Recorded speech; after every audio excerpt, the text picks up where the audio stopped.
Today we're going to be talking about section 5.2, which is on dividing polynomials. So if we're asked to divide a polynomial by a monomial, what they're really asking us to do is to take everything on the top and divide it by the one thing on the bottom. So if we're going to do that, what we're going to do first is we're going to rewrite this whole division problem, but we're going to isolate each one. So we'll take the first divided by the bottom, and then the second divided by the bottom, and then the third divided by the bottom, right? All right. So let's do that, okay? So the first one, 6x to the fourth, y to the third, over 3xy. Then we use the same symbol they have there, which is plus, that's actually part of the second one, plus 12x to the third y squared, all over 3xy. And then finally the last one, again, we want to use the negative, the minus sign, minus 18x squared y, all over 3x. And so now we've rewritten this whole thing, this whole division problem, but we've isolated that bottom monomial and given it to everything, because that's what we're doing, is dividing everything by that one 3xy. So I do the first one. So we say, what is 6 divided by 3? Well, 6 divided by 3 is 2. And then x to the fourth over x, well, 4 minus 1 is x to the third. And then y to the third over y to the 1, so 3 minus 1 is y to the second. So there's my first term. Next, I have 12 divided by 3, that would be 4. X to the third over x is x squared. And then y to the second over y is just y. Finally, the last one, negative 18 divided by 3 is negative 6. X to the second over x is just 2 minus 1 is 1, so x to the 1. And then y to the 1 over y to the 1, 1 minus 1 is 0. Anything to the 0 power goes away. So we're actually just left with this. Okay? So there is my polynomial divided by that single monomial. Here's a couple guided practice problems. I'm going to ask you to try letter B. Now the reason we picked letter B is because of this goofy thing right here. See that to the negative 1 power? Remember, anything to the negative 1 power is actually going to go to the bottom. So this would be over 3xy.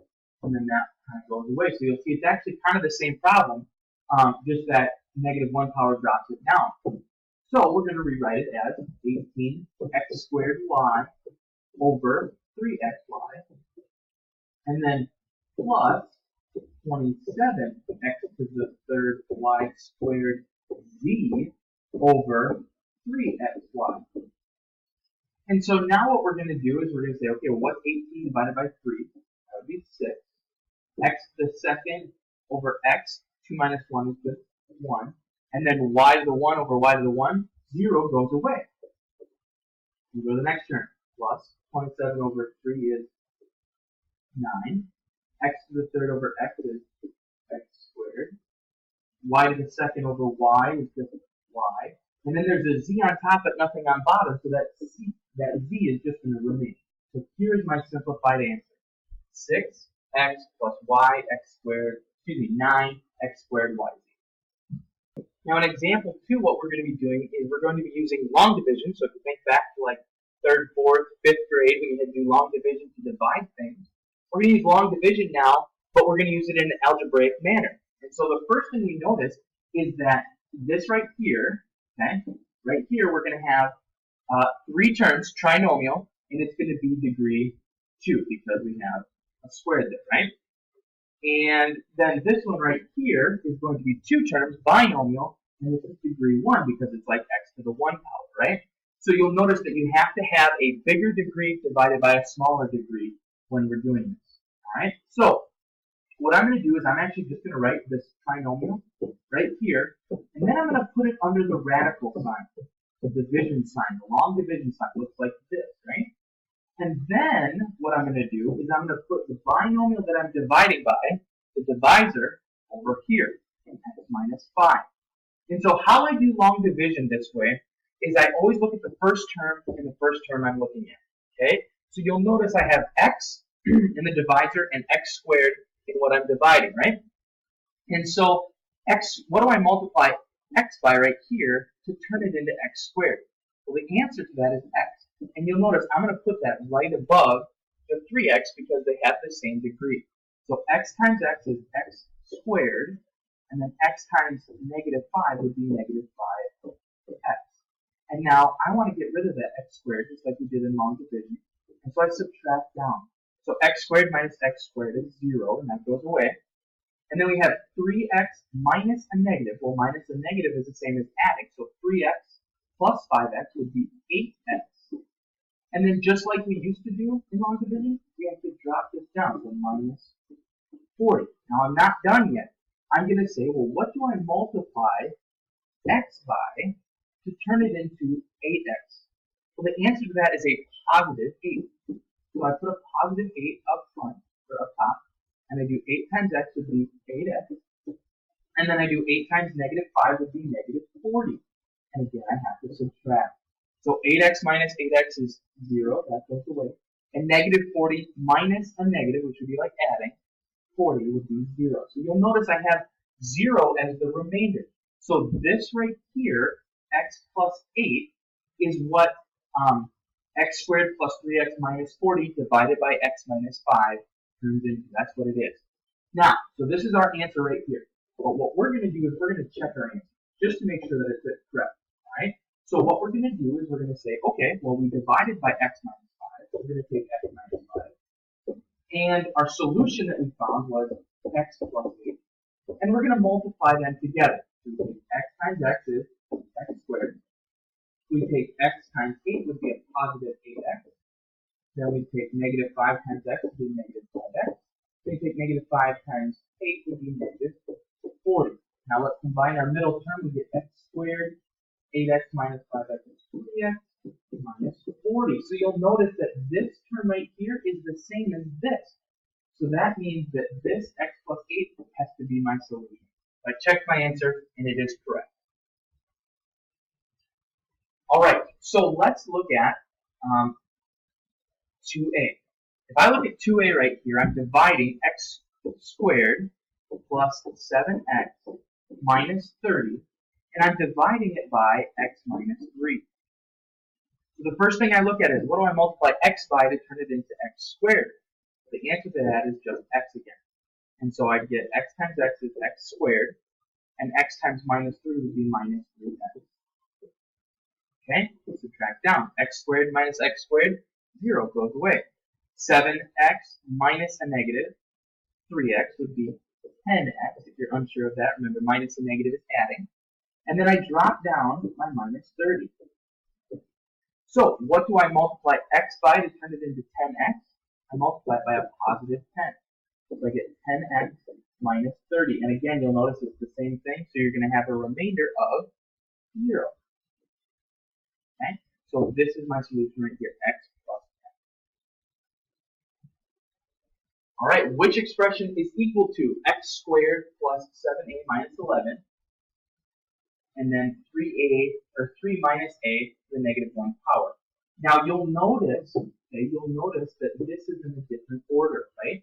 And so what we can do is we can actually flip the order a little bit, and it's to the negative 1 power. So I'm just going to rewrite this whole thing as a squared plus 7a minus 11 all over, and I'm going to flip the order, negative a plus 3. And now this is going to help me when I have to divide in the end. Okay, so you'll see that I have the top one, which is a squared plus 7a minus 11, and I'm going to divide that by negative a plus 3. Okay? And so I do my long division, right? And I say, okay, well, what do I multiply negative a by to turn it into a positive a squared? The answer to that is negative a. And so I multiply, I get a squared, and then 3 times negative a would be minus 3a. Now I'm going to subtract down, I get left with 0 here, and then 7a minus a negative 3a would be 10a, and I drop down my minus 11. Now what do I multiply negative a by to get 10a, a positive 10a? Well, I multiply that by a negative 10, and then I get 10a, and then negative 10 times 3 would be minus 30. Okay? And I'm going to subtract down. So 10a minus 10a is 0. And then negative 11 minus a negative would be adding. So negative 11 plus 30 would be a positive 19. So now I have an example of when I have a remainder. And so what I'm going to do is I'm going to take this 19, and I'm going to bring it to the top. And so that's going to be 19, a positive 19, because it's positive 19, over, and then it would be this right here that I divided by, negative a plus 3. So you'll see when I have a remainder, it's going to be the number that's left over, and generally it's going to be a number. It could be a variable, but normally it's a number, over what I divided by. And so which one of these multiple choice answers is correct? Well, the only one that shows negative a, and then a minus 10, and then a positive 19 would be C. And you'll notice the difference between my answer that I have right here and their answer is that they switched this around to 3 minus 8. So C is the correct answer when you divide this up. Here's a couple of guided practice problems that you can try now. Alright, so if I'm looking at this one right here, I'm just going to start writing the problem out. And that's going to be r squared plus 5r plus 7. Under my radical is going to be negative r plus 1. Okay? And so I say, well, what do I multiply negative r by to get r squared? Multiply by negative r to get r squared minus r. Subtract down, I get 0, and then I get 6r. What do I multiply negative r by to get a positive 6r? Negative 6. And so I get 6r minus 6. And then I subtract down, I get 0. And so 7 minus a negative 6 would be adding. So 7 plus 6 would be 13, a positive 13. And so my answer is going to be negative r minus 6 plus 13 over, and I'm going to switch the order, 1 minus r. So which one of these answers is correct? That would be F.